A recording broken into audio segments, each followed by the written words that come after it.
time now for the Rural News with Maya Bari. Kia ora, Maya, and workers in the food supply chain are questioning new COVID testing plans. Kia ora, Mani. Yes, the plan to require regular COVID testing for essential workers crossing Auckland's border has some in the primary industries scratching their heads. With only Auckland remaining under Level 4 restrictions, the Director-General of Health wants workers crossing the border to get tested within 3 to 4 days, even if they have no symptoms. Ashley Bloomfield also announced it's looking into a system for regular testing. The Managing Director of Pukekohe-based on-road transport, Don Wilson, says he appreciates Delta needs to be controlled.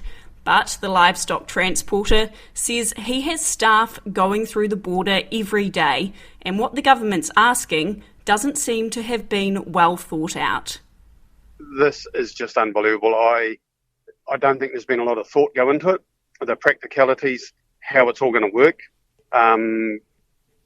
The current test process will take too long. So if we're testing every 3 days, where do our staff go, and they've got to take time off work. It just creates a whole nother drama for the transport industry or any essential workers that are crossing the border.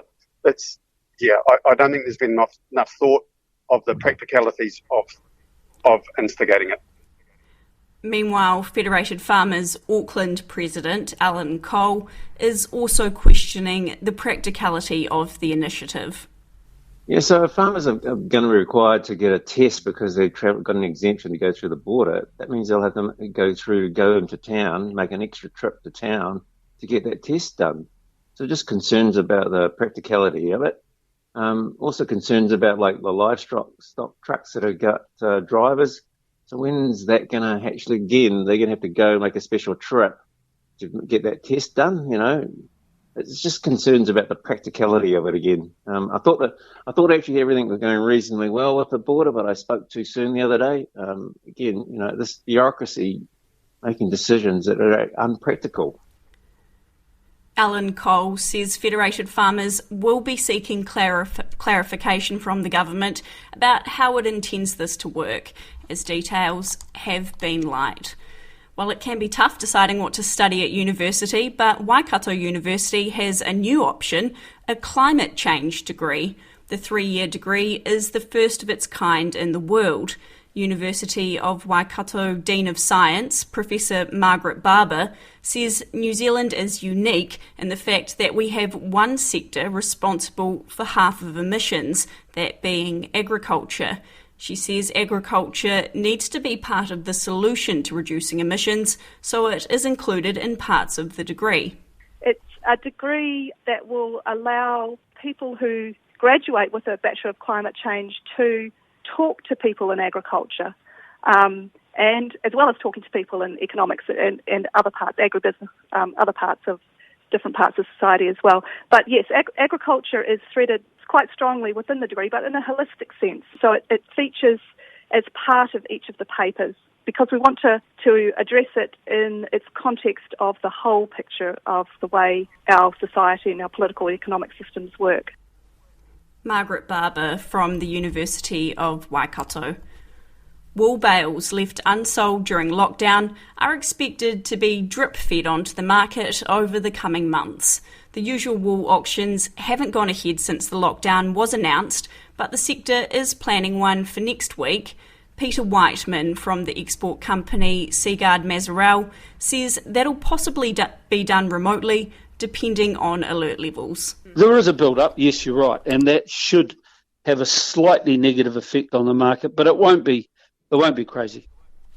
And Peter Whiteman says crossbred wool prices have improved this year, albeit off a very low base, but it's still good to see. And it's Friday, so that means it's time for us to get the latest from the sale yards around the country. And to tell us more about that, we're joined by Suze Bremner, who's a senior analyst at AgriHQ. Kia ora, Suze. Happy Friday. What's been happening this week? Hi, Maya. Well, some sale yards were operational from Wednesday, as most of that rural sector moved back into Level 3. So, of course, there were some very notable differences. Masks were worn by everyone attending, and those attendance numbers were very restricted, mainly just to stock agents, buyers and staff. It was good to see and hear that everyone adhered to the protocols that were well publicised before the sales, and the week seemed to be smooth sailing. The online bidding platforms My Livestock and Bidder now have more of a presence at several yards, and it was really good to see buyers using these systems to purchase rather than actually trying to attend the sales. These platforms have certainly found their place in this world of uncertainty and change. I hope there were some creative-looking masks out at the sale yard, Suze. There's a business opportunity, but how did the markets go?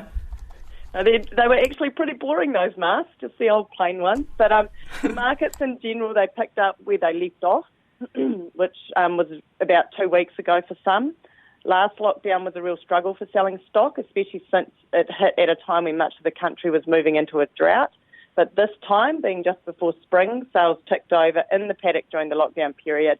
And while the tallies were quite low for this first week of sales, there's already indications of larger spring cattle sales going forward. The old season lamb market continued to wind down after a very successful season, and as said, that store cattle market is just starting to ramp up. The prime cattle market did come back a peg or two, though, but as you will recall, it had reached record levels at some yards, so that wasn't really of any concern. Ewes with lambs at foot were a big feature at Stortford and Fielding, both of which held very competitive sales on these, and it's a good class of stock to actually keep an eye on going forward. So at Stortford, prices range from $103 to $137 all counted, and at Fielding today they sold for $89 to $132.